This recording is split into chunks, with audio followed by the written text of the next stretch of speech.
Então, hoje eu vou falar sobre qual que é a função do teólogo. Um teólogo não serve para condenar as pessoas, não. Um teólogo também não serve para dizer para as pessoas que elas vão para o inferno. Um teólogo não é teólogo para julgar as pessoas. Um teólogo não é um teólogo para discriminar as pessoas, rejeitar as pessoas, rechaçar as pessoas. Um teólogo é um teólogo para conhecer e amar as pessoas. Esse deveria ser o papel principal de um teólogo. Só que, infelizmente, se mistura muito a questão da religião com a espiritualidade. Ah, você não sabia que existe uma diferença entre religião e espiritualidade?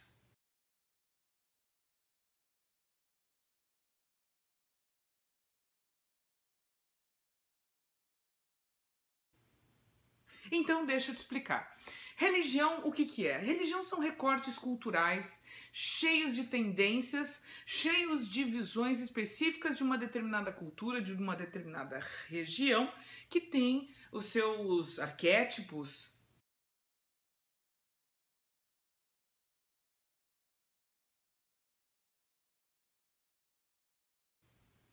que tem as suas demandas, que tem os seus conhecimentos, que tem a sua história, que tem os seus profetas, que tem os seus deuses, ou que tem as suas características específicas e dogmáticas.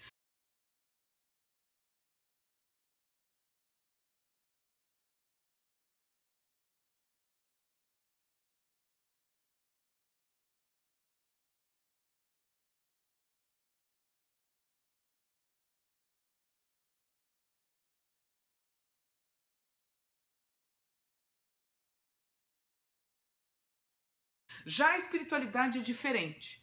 Eu não dependo, para que eu tenha uma espiritualidade, eu não dependo que alguém me diga o que está certo ou errado, eu não dependo que uma religião me dê seus dogmas ou as suas configurações, eu não dependo de acreditar em um determinado profeta, um determinado Deus, uma determinada deidade ou divindade.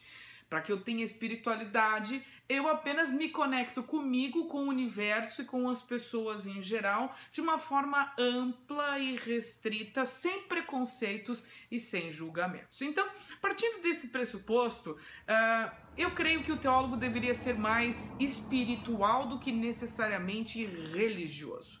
Não que ele não deva entender de religiões e exatamente entender das religiões para inclusive combater qualquer tipo de preconceito religioso e incluir e abraçar a todas as pessoas sem preconceito e sem discriminação.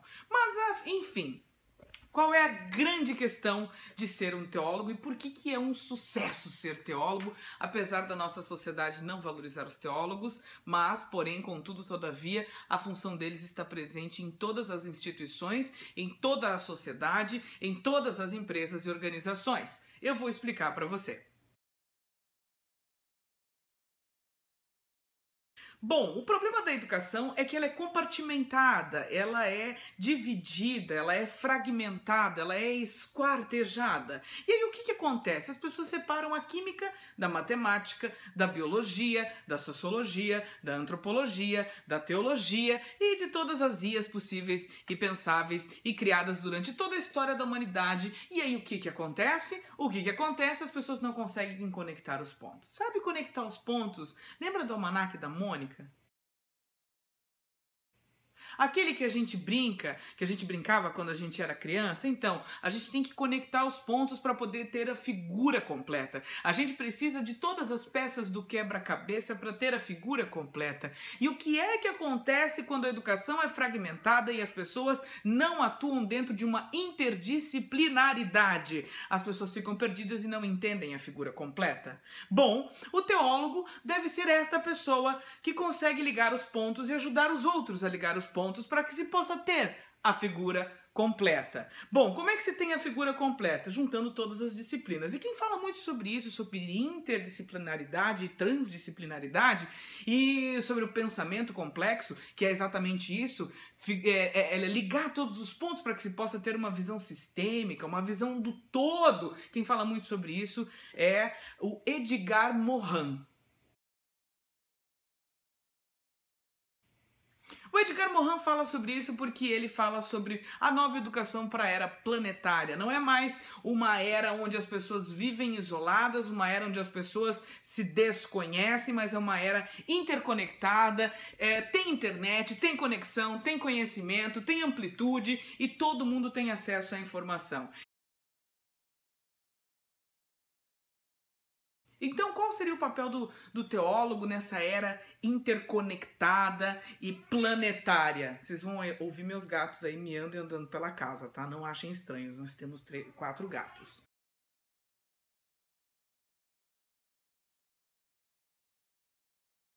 Inclusive agora é o Harry que tá aqui reclamando porque ele deve estar querendo comida. Bom, continuando. O papel do teólogo é o seguinte... Olha só, presta atenção. Se ele entende de física quântica, se ele entende das religiões, se ele entende de psicologia e se ele entende das ciências humanas como um todo, ele vai poder fazer uma conexão entre todas essas ciências e se utilizar delas para ajudar as pessoas e o mundo a ser um lugar melhor para se viver e ajudar as pessoas a se conhecerem, se amarem e amarem ao próximo de uma forma mais eficaz. Mas se ele for apenas um religioso, se ele for apenas um fundamentalista, se ele for apenas um egoísta, se ele for apenas uma pessoa ignorante que não se conhece e prega isso para as demais pessoas,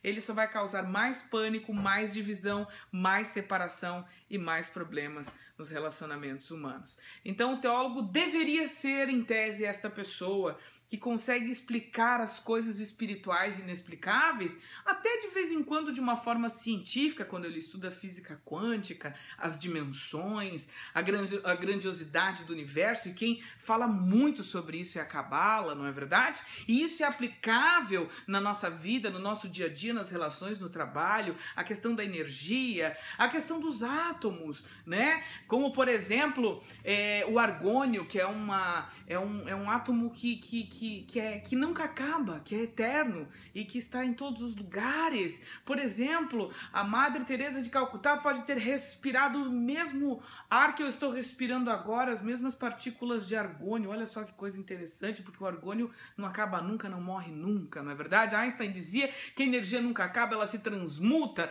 Daí começa-se a se pensar, poxa vida, nós somos eternos e como é que a gente vai lidar com tudo isso? Então o teólogo deveria ser essa pessoa que conduz ao raciocínio, à reflexão, né, à filosofia, e não uma pessoa ignorante, tosca, que fica condenando todo mundo ao inferno de forma preconceituosa e de forma burra.